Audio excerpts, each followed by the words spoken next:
দক্ষিণ চব্বিশ পরগনা রায়দিঘিতে চালু হলো জাতীয় খেলা কাবাডি। মূলত আজ থেকে কয়েক দশক বা কয়েক বছর আগে গ্রামের মাঠে বিভিন্ন খেলাধুলার আসর জমত। যে খেলাগুলির মধ্যে অন্যতম ছিল কবাডি খেলা। কিন্তু কবাডি খেলা কি ভুলতে বসেছে বাঙালি? মাঝে মধ্যেই শোনা যায় এই প্রশ্ন। কারণ কবাডি খেলা ঘিরে গ্রাম বাংলার আবেগ, সেই উন্মাদনা কিন্তু এখন আর নজরে পড়ে না। অথচ খাতায় কলমে ভারতের জাতীয় খেলা এখনো কবাডি। গ্রামীণ ঐতিহ্যের এক সময়ের জনপ্রিয় খেলা কবাডি এখন অনেকটাই বিলুপ্তির পথে। গ্রামের কাঁচা রাস্তায়, মাঠ, বাগানে বা খোলা স্থানে জমজমাট ও উৎসব মুখর পরিবেশে হতো কবাডি খেলা। কিন্তু কালের আবর্তে সেই খেলা এখন আর তেমনভাবে খেলতে দেখা যায় না কাউকে। অন্যদিকে সোনার বাংলা কাবাডি অ্যাসোসিয়েশনের জেনারেল সেক্রেটারি মঈনুদ্দিন মোল্লার তত্ত্বাবধানে ২ নম্বর স্টেডিয়াম মাঠে আয়োজিত হল ১১তম আন্তঃজেলা কবাডি প্রতিযোগিতা। এই প্রতিযোগিতায় প্রায় ২৪টি জেলার কবাডি দল অংশগ্রহণ করে।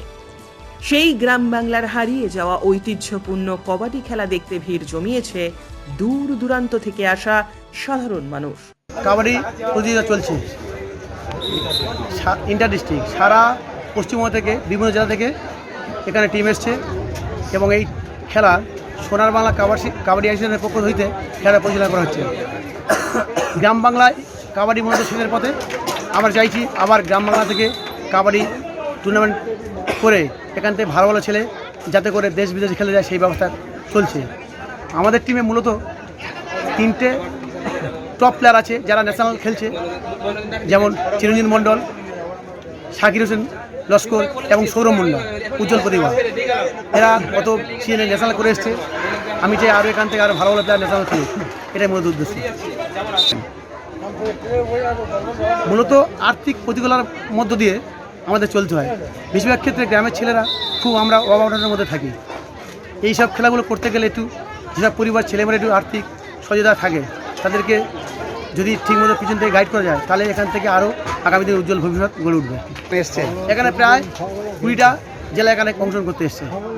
দু-তিন জেলা এসছে। এখানে এদের খাওয়া, থাকা, খাওয়া সমস্ত কিছু ব্যবস্থা আছে এখানে। 2024 আমাদের রায়দিঘি স্টেডিয়ামে আন্তঃজেলা কাবাডি টুর্নামেন্ট লিগ পর্যায়ে চলছে।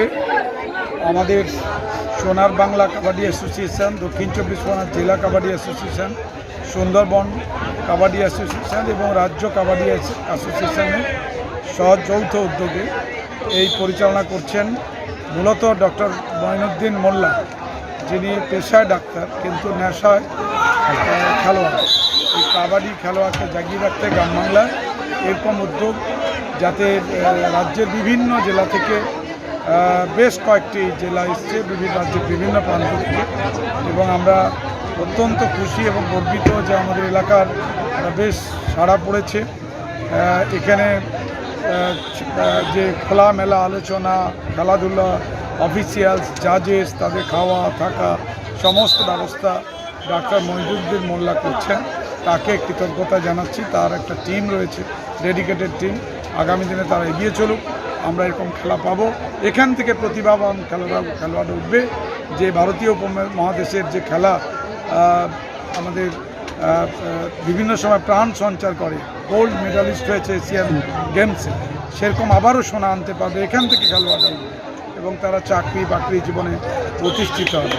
শুভেচ্ছা রইল সোনার বাংলা কাবাডি অ্যাসোসিয়েশন তথা ডাক্তার মঈনুদ্দিন মোল্লা। ব্যুরো রিপোর্ট, উত্তরের প্রহরী।